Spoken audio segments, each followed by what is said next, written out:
जय श्री कृष्णा। राधे राधे। माघ मास महात्म्यम अध्याय 30 की कथा सुनेंगे आज। सर्वप्रथम भगवान का स्मरण करेंगे।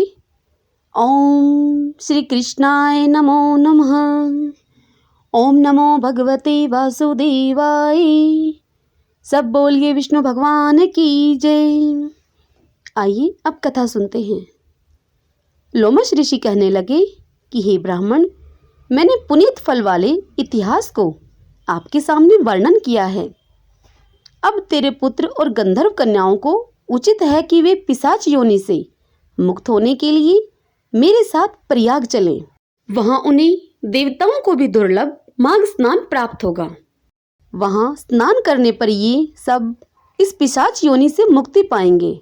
ऋषि के इन वचनों के द्वारा अपनी मनोकामना पूर्ण होती देख वे पिशाचनियां और पिशाच सहस्त्र उनके साथ प्रयाग के त्रिवेणी जल में स्नान करने के हेतु जाने को तैयार हो गए। ऋषि उन सबको साथ लेकर आकाश मार्ग के द्वारा प्रयाग की ओर चल पड़े। वशिष्ठ जी कहने लगे कि हे राजा दिलीप, अब तुम गंगा और यमुना के महात्म्य को सुनो। आकाश मार्ग से जाते हुए लोमश ऋषि ने सबको संबोधित करते हुए कहा कि तीर्थराज प्रयाग को प्रणाम करो। वैसे तो बिना ज्ञान धारण किए हुए भी प्राणी प्रयागराज के त्रिवेणी जल में माघ स्नान करके मोक्ष को प्राप्त कर लेते हैं। इसी प्रयागराज क्षेत्र में ब्रह्मा जी ने सृष्टि रचना के लिए वह महान यज्ञ किया था और महान शक्ति प्राप्त की थी, जिनके द्वारा वे सृष्टि की रचना कर सके। स्वयं भगवान विष्णु ने अपनी भ्राया की मनोकामना मन में करके इस गंगा यमुना संगम के जल में स्नान किया था। तभी अमृत मंथन के समय उनको माता लक्ष्मी भ्राया के रूप में प्राप्त हुई थी। शिवजी ने इसी त्रिवेणी सेवन के द्वारा त्रिपुर दैत्य का वध करने की शक्ति प्राप्त की थी। इसी स्थान पर 33 करोड़ देवताओं की तृप्ति हुई थी। यही योग स्वरूप जनार्दन भगवान का मुख है, जहां प्रलय के समय मार्कंडेय ऋषि ने शरण ग्रहण की थी। समस्त पापों को हरने वाली यह जमुना जी हैं, जहां स्नान करने वाले निष्पाप हो जाते हैं। सभी को मुक्ति प्राप्त होती है। यहाँ इस विषय में एक इतिहास को सुनो। किसी समय ऋचक ऋषि ने एक गंधर्व को श्राप दिया। श्रापवश वह गंधर्व काक हो गया। उस गंधर्व ने काक होते ही तुरंत इस त्रिवेणी के जल में स्नान किया, जिसके प्रभाव से वह श्राप मुक्त हो गया। इसी प्रकार जब इंद्र के द्वारा श्राप प्राप्त कर उर्वशी इंद्रलोक से गिरी, तब उसने भी स्नान करके अपने को तुरंत ही श्राप मुक्त कर लिया था। नहुष के पुत्र ययाति ने इस त्रिवेणी में स्नान के द्वारा पुत्र प्राप्त किया था। कश्यप जी ने यहाँ तप किया। भारद्वाज ने यहीं पर सिद्धियां प्राप्त की थी। शनकादिक ऋषि यहाँ के सेवन के द्वारा महान योगी बने। जो माघ स्नान इस स्थान पे करते हैं, वे कीर्तिमान नक्षत्र बनकर आकाश में सदैव ज्योतिर्मान रहते हैं। जो जैसी कामना से यह माघ स्नान करता है, वैसा ही वह फल प्राप्त करता है।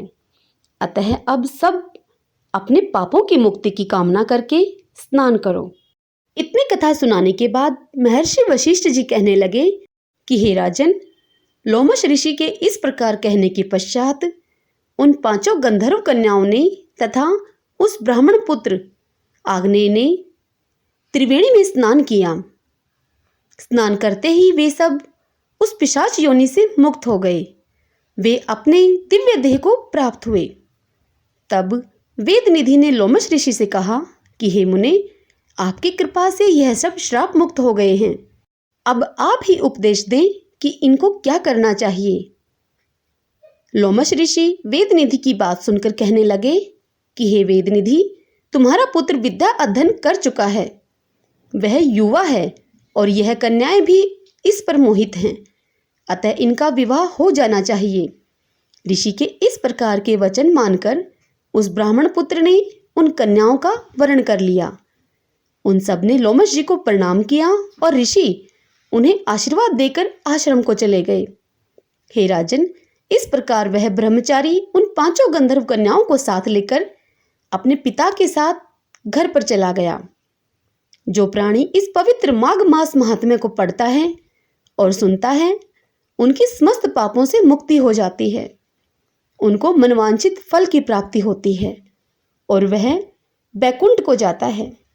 हर प्राणी को चाहिए कि वह अपने जीवन काल में कम से कम एक बार तीर्थराज प्रयाग में जाकर त्रिवेणी का स्नान मकर संक्रांति के दिन माघ मास में अवश्य करे, ताकि उसके भूतकाल में हुए पापों से छुटकारा उसे मिल सके और भविष्य उसका उज्जवल हो सके।